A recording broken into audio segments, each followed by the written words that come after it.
Hello, everyone, and welcome. This is Dawn Pauly, and I'm so glad you could join me. I decided to try and sneak in one last Halloween card. The card I'm making is actually a birthday card that looks Halloweenish, but you could easily make this just a Halloween card if you wanted. Today, I'll be using the Whimsy Stamps Dracula I Compel You stamp set because you get some really great sentiments with this, and I just love this stamp set. I'm going to pair it up with the Dracula's Coffin. I'll be using the tombstones in this set.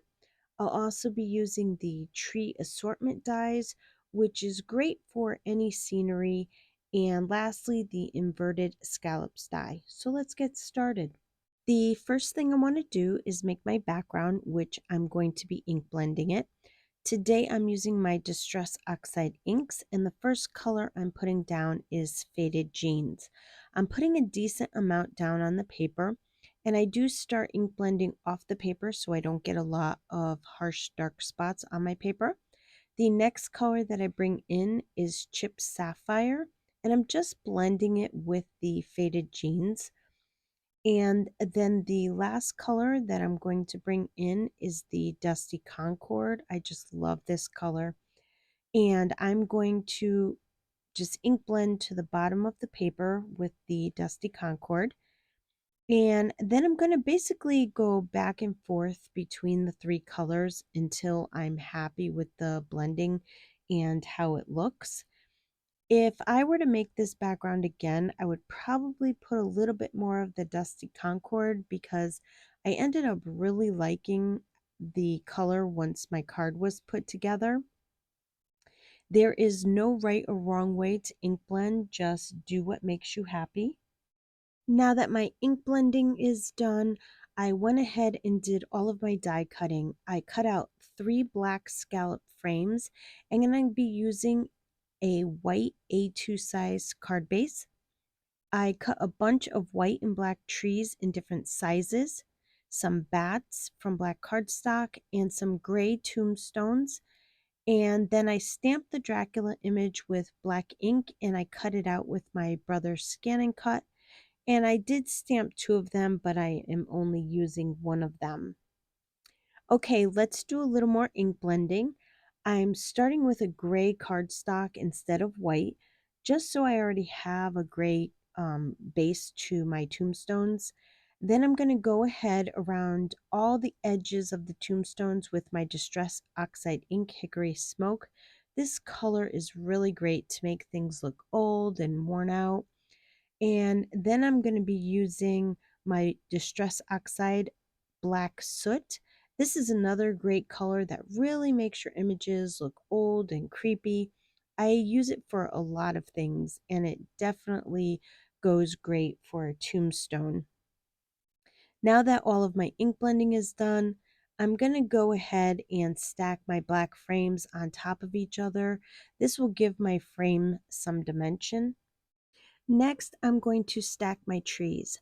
I'm putting a black tree over a white tree, and I'm kind of offsetting the black tree so that the white tree shows out from the bottom of the black tree.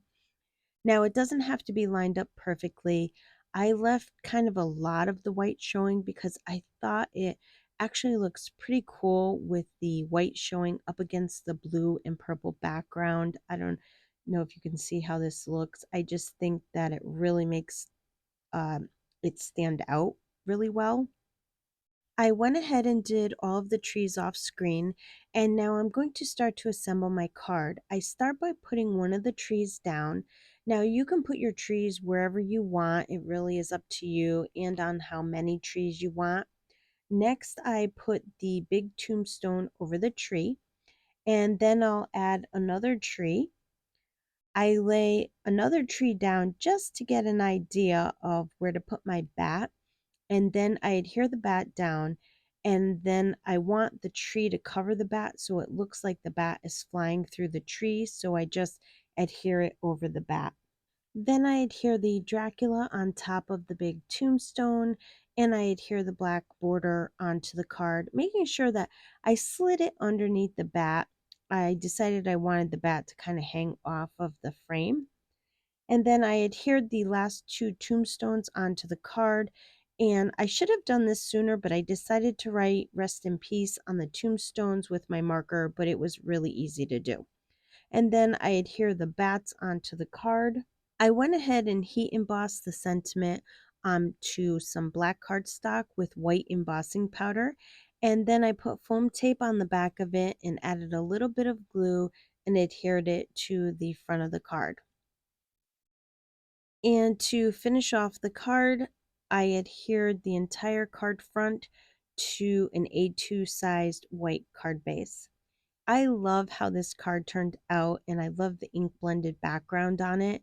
I hope you enjoyed my card, and remember, it can be a birthday card or a Halloween card if you change the sentiment on it. I want to thank you for joining me on the Whimsy Stamps YouTube channel. I would love for you to leave a comment below and let me know what you think of the card. Be sure to subscribe to the Whimsy Stamps channel and their other social media platform so you don't miss out on any upcoming releases and great inspirational videos. Also, check out their website for all their new releases. And as always, I want to thank you for spending your time with me, and I hope you have yourself a wonderful day.